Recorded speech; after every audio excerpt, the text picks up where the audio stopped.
Namaste, welcome. Thank you for being here.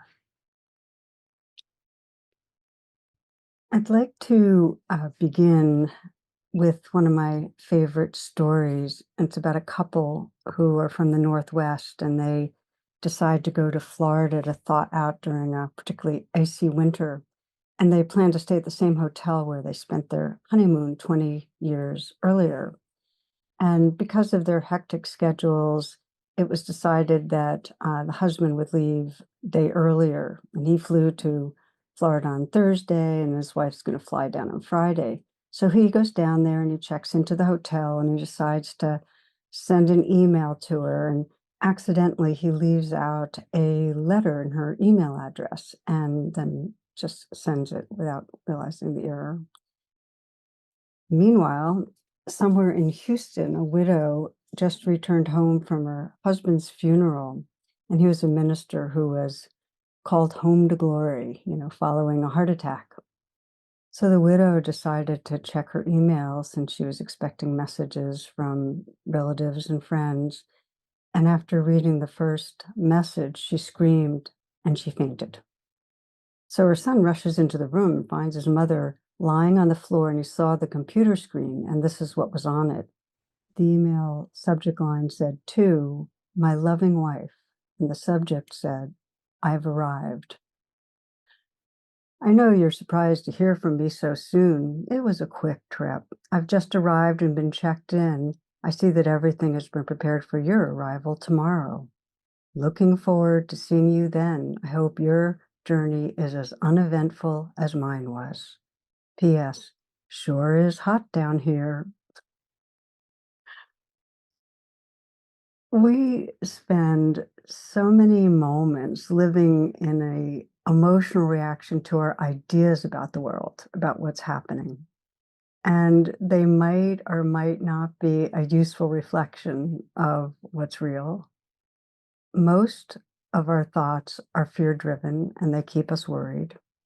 I mean, you might consider how much your mood and your views are shaped by what comes through on social media, texts, emails, what comes through on the news. I mean, it's designed to arouse anger, fear, our wanting. There are algorithms, we know this, that are designed to manipulate our attention. So our attention gets more hooked by stuff that gets us emotionally charged up.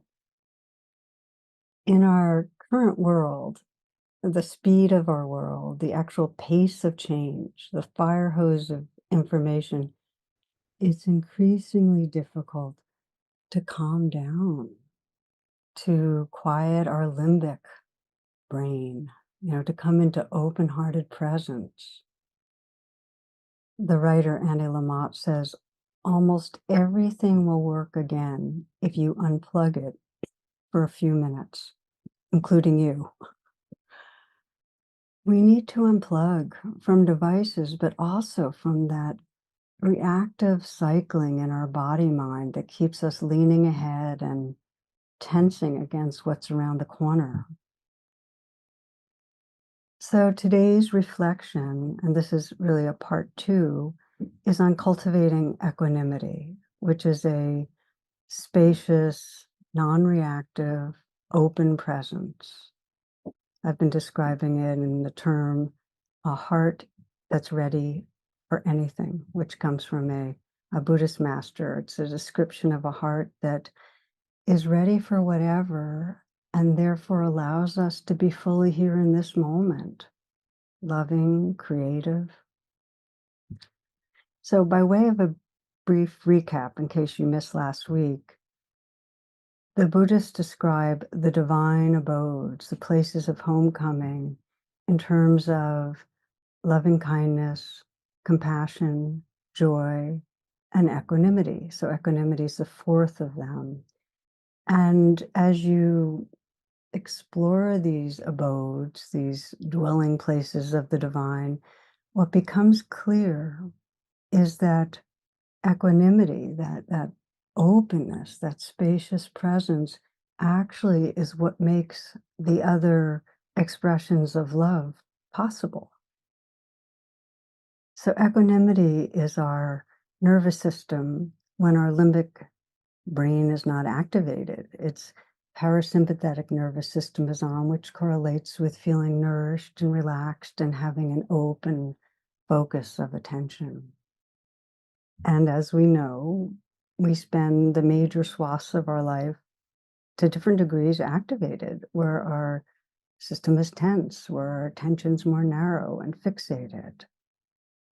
So both Buddhist psychology and Western psychology describe the basic process of activation, that life is this continuous kind of flow of pleasant and unpleasant experiences. And when there's pleasure, let's say we have a pleasant taste, there is comes with that is this wanting to hold on to the pleasantness, to have more. There's grasping. And then when there's unpleasantness, say the bad feelings that come when somebody criticizes us, there's a desire to push away, to get back at somebody. We want to resist and not feel that. So unpleasantness brings up fight, flight, freeze. In the moments we're reactive, let's say we're feeling angry, we feed the anger with stories to justify our anger. Or let's say we're fearful, we feed the stories of what's going to go wrong.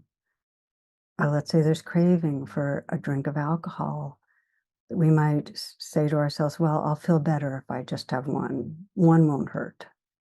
So this means that rather than mindful presence with the feelings that come up, from pleasantness and unpleasantness, rather than mindful presence, we stay caught in the emotional reactivity. The stories feed it.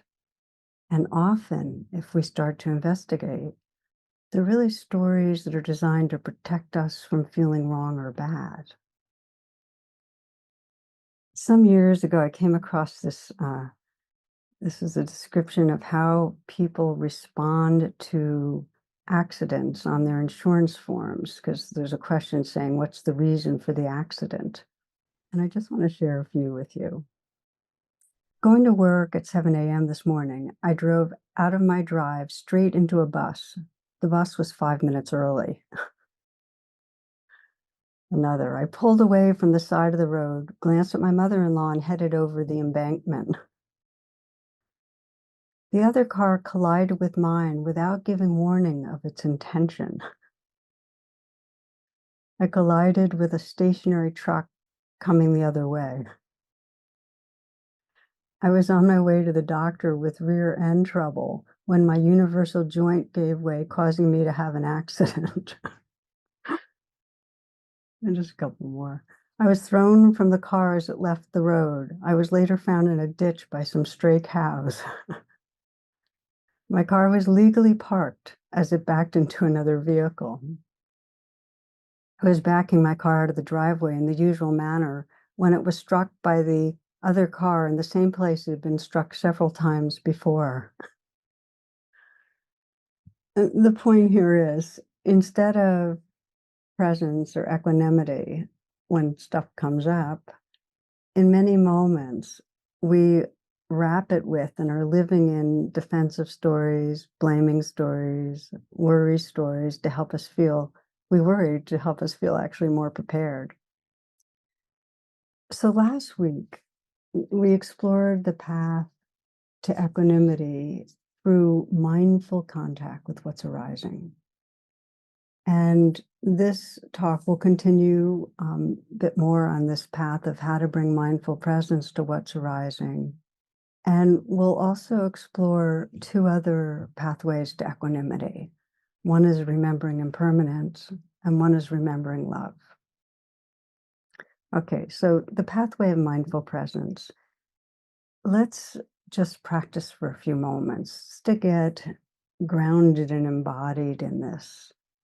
And you might take a moment to sense how you're sitting, feel your posture, maybe close your eyes or lower your gaze, and then turn the attention inward, just to feel a few nice, full, deep breaths.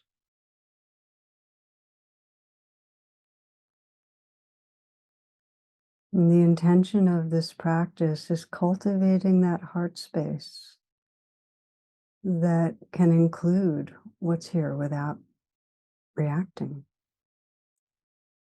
And in particular, we're going to focus on a relationship. So I invite you to bring to mind a person you care about with whom you've had the range of, difficult reactive moments and good times. So bring to mind that person.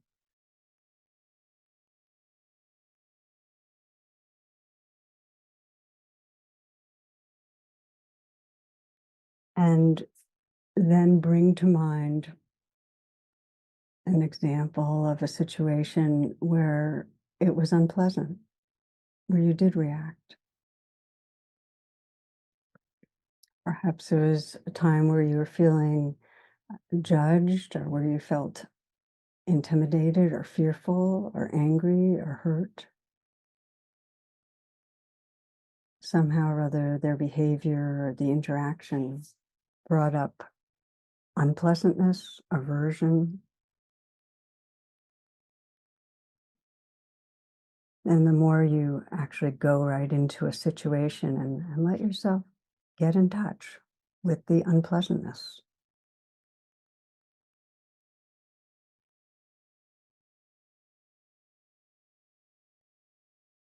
And as you do, as you get in touch with the feelings of blame or anger or hurt or whatever's there, you might put your hand on your heart and just say, this too, I'm including this. Just feel kindness towards whatever's there and include it. Okay, so this is real, this comes up, this too.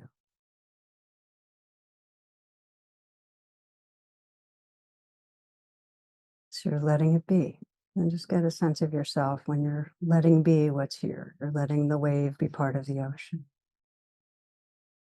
Breathe, feel yourself holding space for what's here.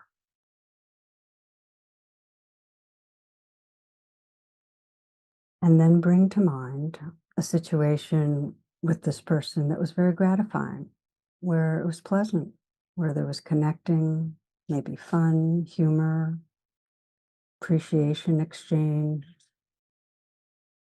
feelings of love.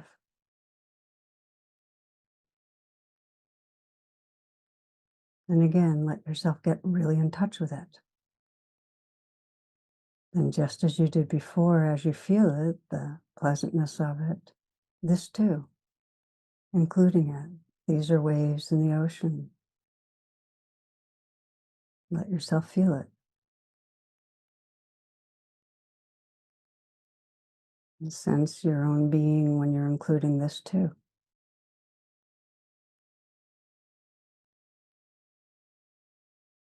And now let both situations be in your mind at the same time. The situation that brought up unpleasantness, the situation that brought up pleasantness.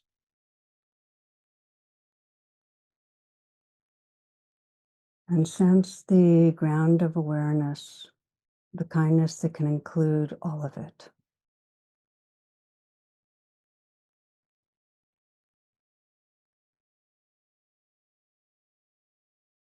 Sense the space of presence that can allow all to be there with a kind of tenderness. And sense the ease that comes when all is included.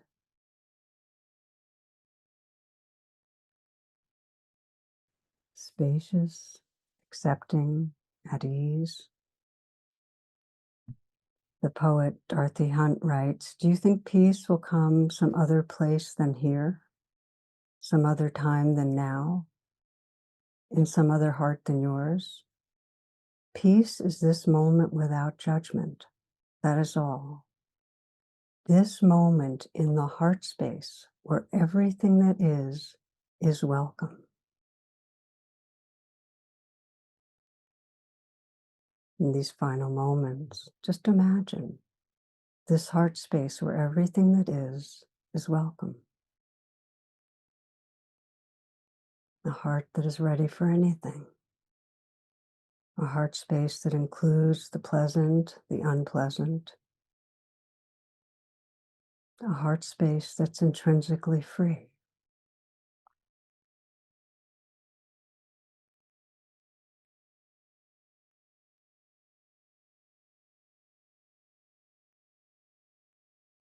So as you're ready, taking a few full breaths and coming back.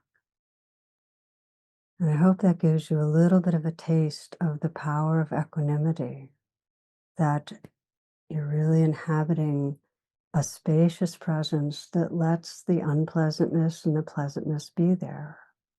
And the key really is learning to stay, just staying with what's there. This too, when we're activated, the times we most need mindfulness, it's hardest to be with what's here. It's like we're on this bicycle, and the more triggered we get, the faster we're biking away from the present moment.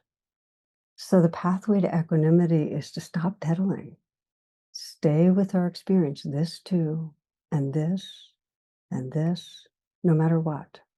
It's unconditional presence, no matter what. And it could mean staying with emotional reactivity you have towards yourself or another person or the world, but you're staying with what's arising inside. There's a story I've always loved about someone who was having a reaction to another person at a meditation retreat. And we teach a lot of retreats about how to stay awake and in our bodies when we're walking. It's a beautiful meditation. You have a starting point and you take 15 paces, and then you turn around and you come back and you realize you're not really trying to get anywhere, but you're finding a sense of presence with what is.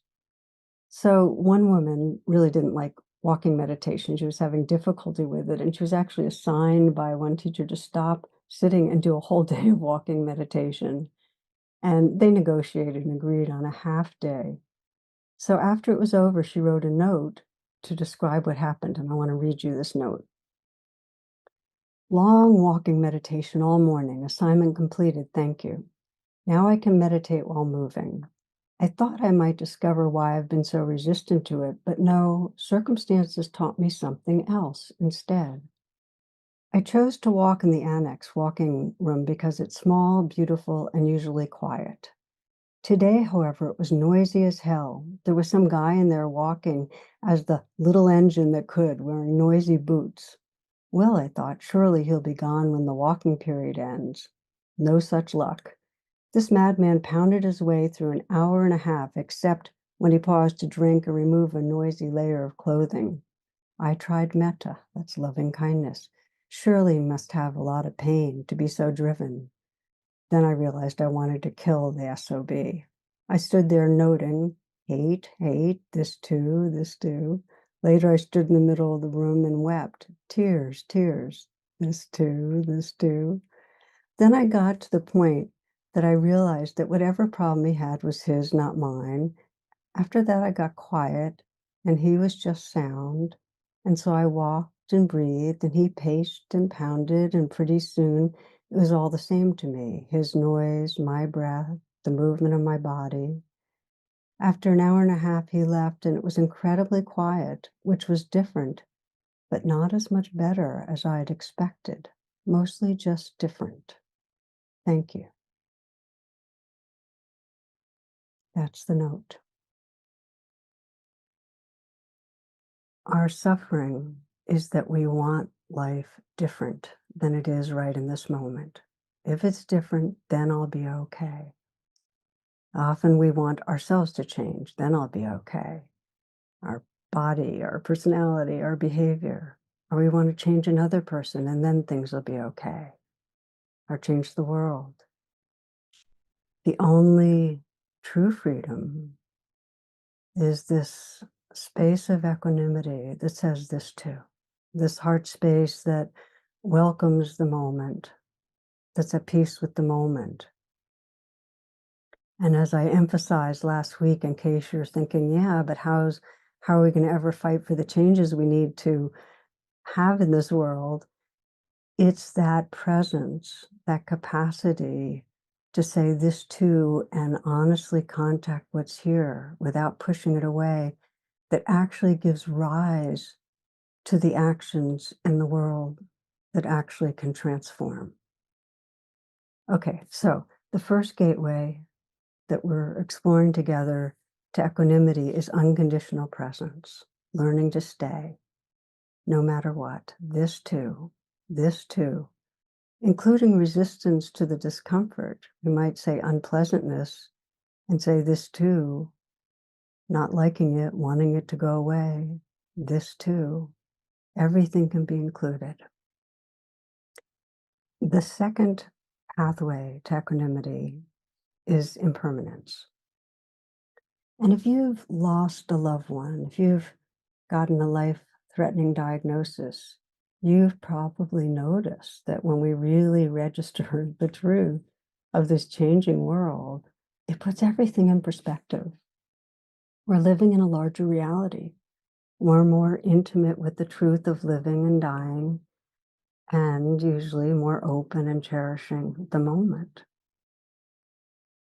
I remember with my dad dying, it just hit me, this reality of, oh, there's no future with him in his form, in this beloved form. And it catapulted me into a liminal space of really feeling his timeless spirit, a purity of love. But I had to really face, oh, it ends. In our habitual states of mind, impermanence is an idea, but it's not a directly experienced reality. We habitually hold on to what will inevitably change. It's like it's been described as a moving rope and we're grasping it and getting rope burn. That's the basic cause of suffering. So unless we face and open wide to the truth of change, of loss, our reactivity blocks presence. We're not really here and we're not available to the full creative flow of loving. Story that I've always remembered about Kafka when he was an older man. He spent time sitting in a park, and one day a little girl walked by him. She had tears running down her face, and he asked her to stop and tell him what was wrong. And she said, "I'm missing my doll. She's lost." And he said, "Well, I'll look around." And he tried. He didn't find the doll. And but he told her to come back and I'll see if I can find her. So a few days later, the girl returns and Kafka's there without a doll, but he said, "I have a note from her." He said, and he read the note, and the note said, "I've gone off to travel some round the world. Please don't worry about me. I'm fine." The girl was somewhat relieved. She returned to the park every week or so, and Kafka would be there with a note from the doll. And the girl was too young to read, so he'd read the note telling her of the doll's adventures. Well, Kafka got much sicker. He went to the park one last time. This time he had brought a doll and he handed it to the girl and said that, well, travels had really changed her. Some years later, when the girl was a young woman, she found and read a note that had been rolled up and placed in the doll's hands. And this is what it said: "You will lose everyone you love, but the love will always return in new forms."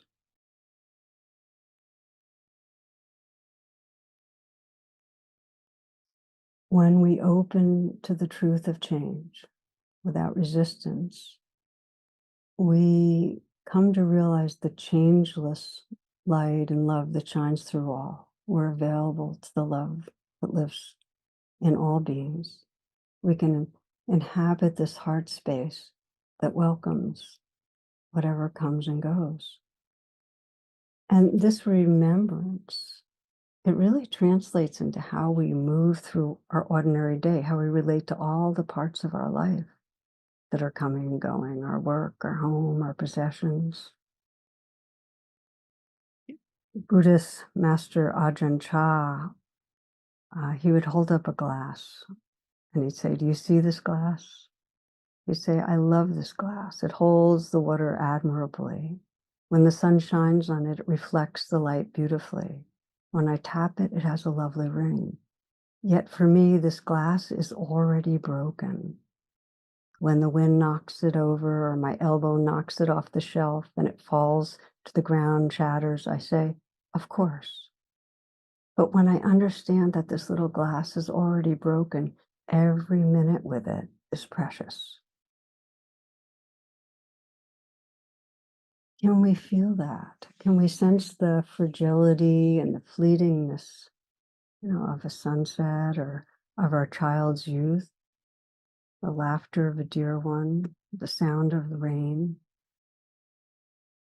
So again, impermanence is something most people will say, yeah, I get it. I know it's all passing. We're all going to die. But unless we contemplate it deeply in a very embodied way, it stays mental. It's not a true realization.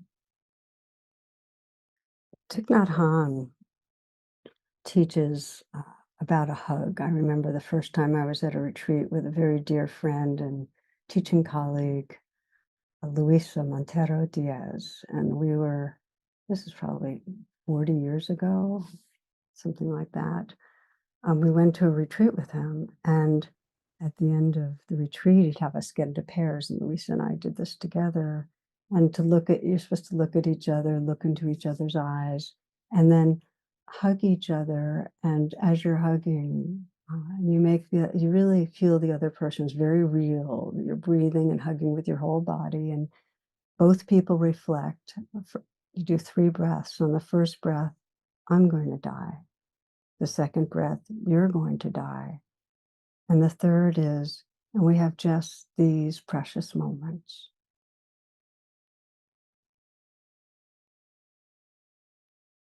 The blessing of realizing impermanence or cherishing what's here, that equanimous space, that open presence that lets life come and go and cherishes the moment.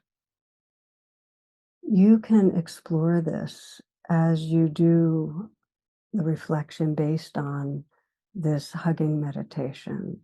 You might just get a taste right now. Take a moment and bring to mind someone you care about.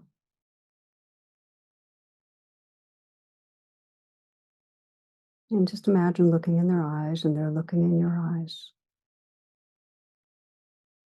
And now imagine that you're hugging. You're going to do 3 breaths. And the first breath is, I'm going to die. Just realizing that, breathing, saying that to yourself. And the second breath, you're going to die. And just know the truth of that. And then the third breath, we have just these precious moments. And sense the cherishing. Sense the space of presence, the spaciousness that's right here.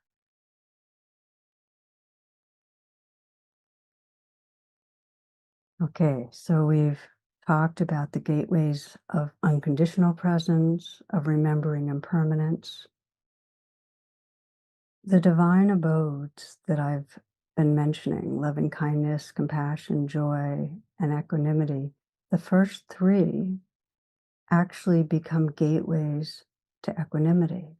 They're all interrelated, but any moment of awakening warmth in your heart, and you'll find you're inhabiting a larger field. There's more balance, there's more openness, there's more ease.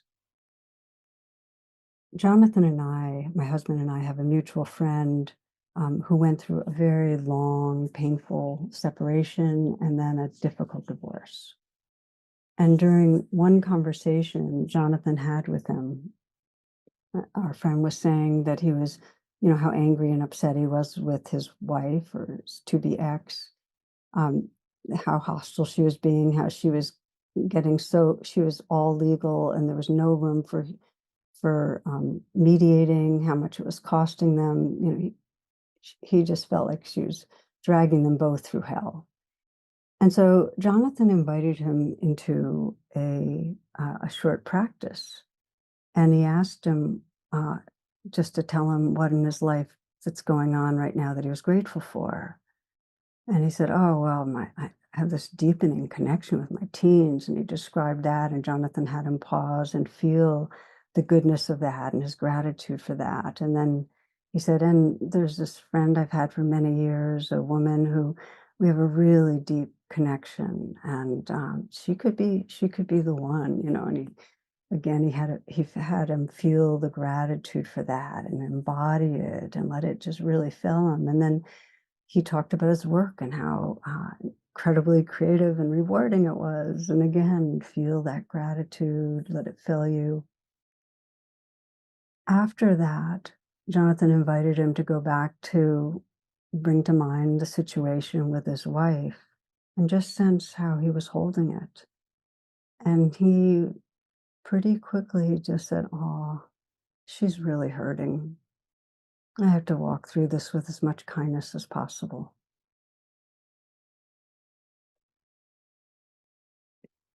So Jonathan shared the story with me, and I was just so touched at the power of gratitude to give us perspective, to open us into equanimity, wisdom, kindness.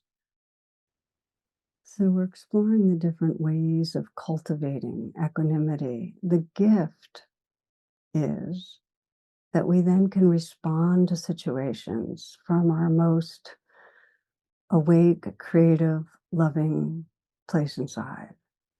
Just like our friend who said, "Oh, she's hurting." And there's a story I heard years ago about the violinist Ishtar Perlman.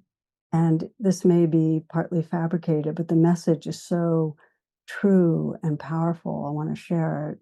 This story supposedly took place 1995, stage at Lincoln Center. Ishtar Perlman has polio, and he has a ritual at the beginning of these concerts, a slow entrance. He's on crutches and he sits, and does the clasps on his legs and he gets ready to play. And at this time, he played the first few bars, and then one of the strings on the violin broke, and the audience could hear it snap. And they figured you have to get up and put on the clasp and go across stage and find another violin. But he waited a moment, he closed his eyes, he signaled for the conductor to begin again, and he played from where he'd left off, and played with just huge passion and power and purity.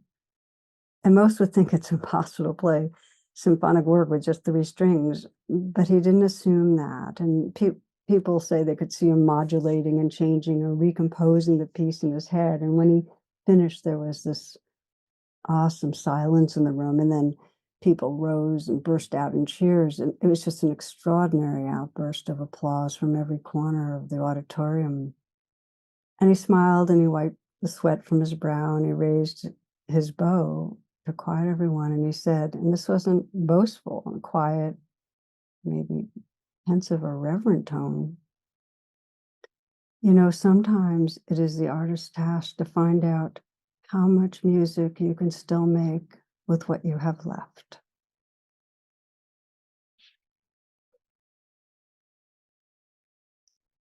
We each have gifts to offer the world: our care and kindness, our creativity, our service, our wisdom,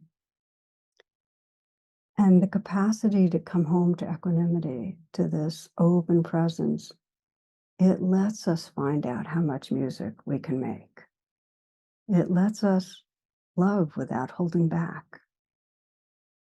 And it's also a force towards healing the planet. You know, when we're caught up in fight flight, um, it's contagious. We contribute to the agitation of a limbic world, a world that's really caught in that dividedness of us, them, a world where there's just so much of a sense of reacting to this fear of a threatening other, an enemy other. When we get triggered and fearful, we dehumanize others. We forget our belonging. In the deepest way, we lose sight of the dignity and preciousness of all life forms. So the pathway to equanimity brings us home, brings us to a space where we can really hold and cherish life. And I was very touched by a story I heard that occurred at the beginning of the Iraq War when US Army and Marines were closing in on Baghdad. And a reporter described what appeared to be a disaster in the making because a small unit of American soldiers was walking along a street in Najaf when hundreds of Iraqis poured out of the buildings on either side, and they had, fists waving and their throats taut, and they were pressing in on the Americans who glanced at one another in terror. And the Iraqis were yelling. They were frantic with rage, basically, at the military invading their home. And from the way the lens was lurching, the cameraman seemed as frightened as the soldiers. Okay, so there's fear all around, which is, of course, contagious. And a reporter thought, this is it. A shot will come from somewhere. Americans will open fire, and the world will witness the My Lai massacre of the Iraq War, which that massacre was this mass murder by the U.S. Army of unarmed, terrified civilians in South Vietnam. So at that moment, an American officer stepped through the crowd, holding his rifle high over his head with the barrel pointed to the ground. And against a backdrop of a seething crowd, it was a striking gesture described as almost biblical humility. He yelled out, "Take a knee." And the soldiers looked at him as if he was crazy. But then one after another, they're swaying in this bulky armor and gear. They knelt before the boiling crowd and pointed their guns at the ground. And the Iraqis fell silent, their anger subsided, and the officer ordered his men to withdraw.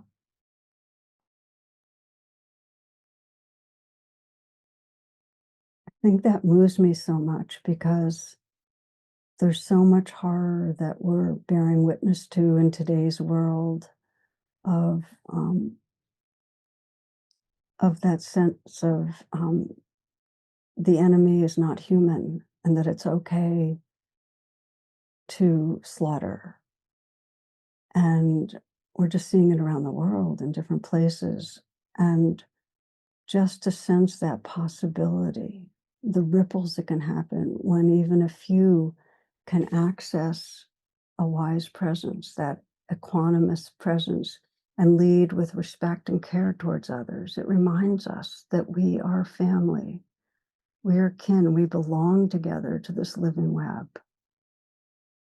As our world keeps speeding up and revving up, it's just natural that fear and mistrust and divides grow, that the reactivity and violence grows. So we need the intentional cultivation of equanimity, of this balanced, open presence that we've been exploring together. We need this in our collective consciousness. And in our personal lives, it's really what allows us to meet the changes, the losses, the sorrows with an inner freedom and tenderness, with peace. It really allows us to meet the passing of our body, of this very life, with peace. I've witnessed it, those dying.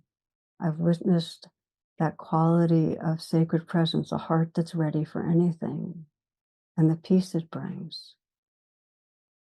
One meditation teacher, Tamara Engel, was dying of cancer, and she wrote this. She said, "My days are short, and as I grow weaker, I experience so much gratitude for my meditation, not only the joy and ease it brought, but the hard parts, for every bored and restless sitting, and every fearful fantasy, and every pain and ache I sat through, and every itch I didn't scratch was a training for kindness, a training for the muscle, for bearing witness, for the trusting spirit that carries me now as I face my death."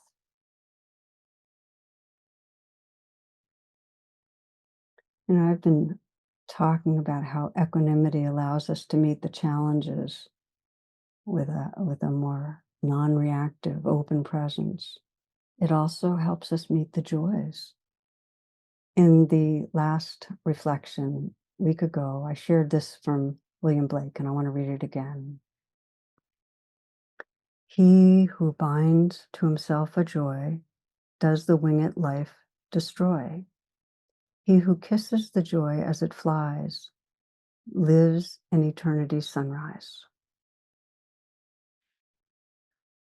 So, by way of closing, cultivating equanimity, this non reactive presence, it's not a rigid undertaking.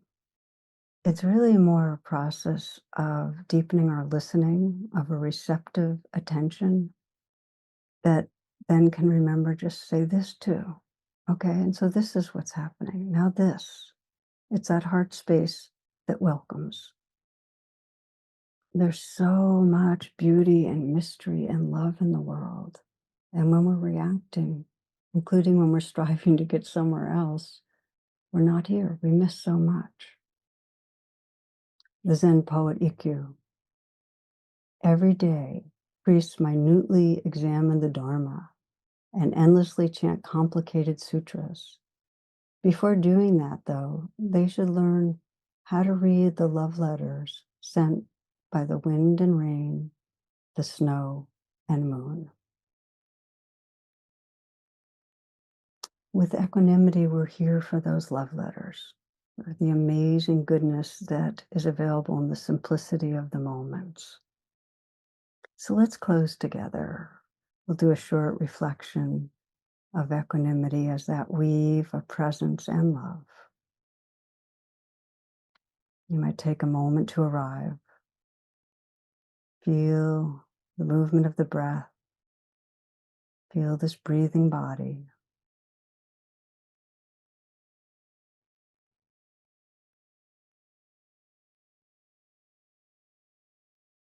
Let yourself be aware of both the pleasant experiences and the unpleasant experiences.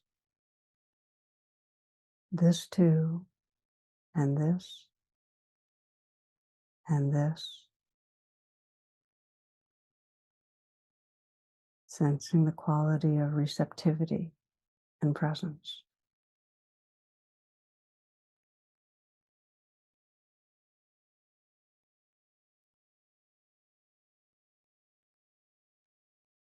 From this space, I invite you to bring to mind a relationship where you get triggered and lose equanimity.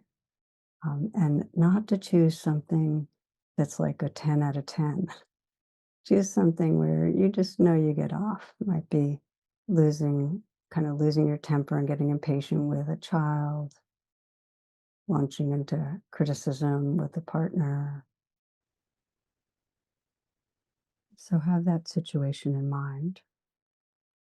And now shifting your attention, reflect on something that you love.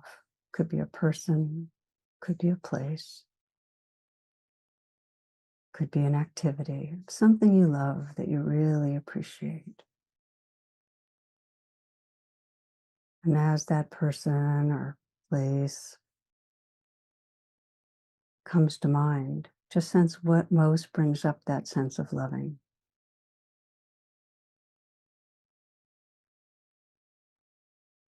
What is it that brings up appreciation here?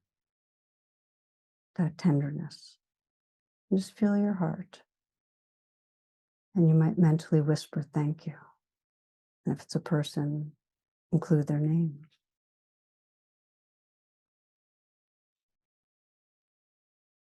And then bring to mind something else, another person or situation or place that brings up that gratitude, that appreciation,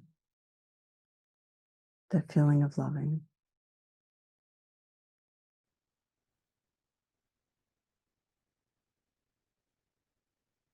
And let yourself feel the warmth in your heart. Let it be as big as it is as you mentally whisper, thank you.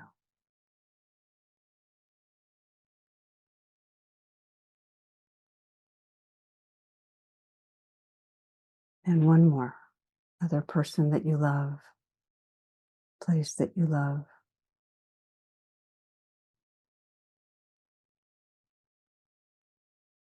And get close in and sense what you're loving, what brings it up.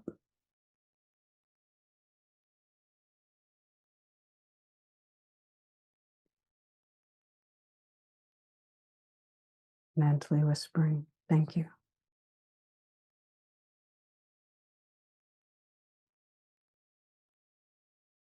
And from this space of loving and openness, gratitude, appreciation, let yourself again be remembering the trigger, the situation that's difficult.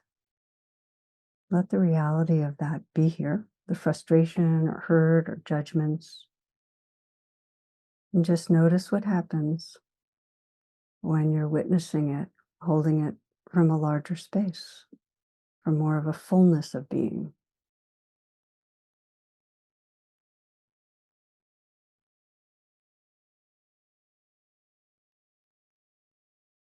Sense the heart space that can welcome even the difficulties and hold with tenderness.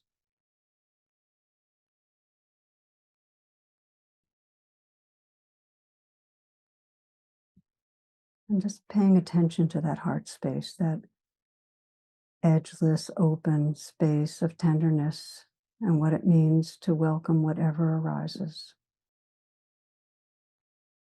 the freedom that comes with that.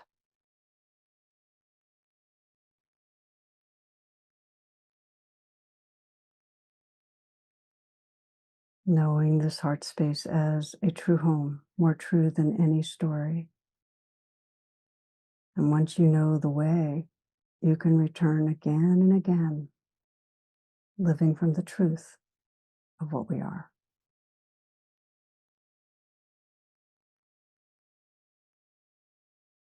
And you might sense, as you still let that situation be in mind, that there's more choice in how to respond, more creativity from the space of equanimity.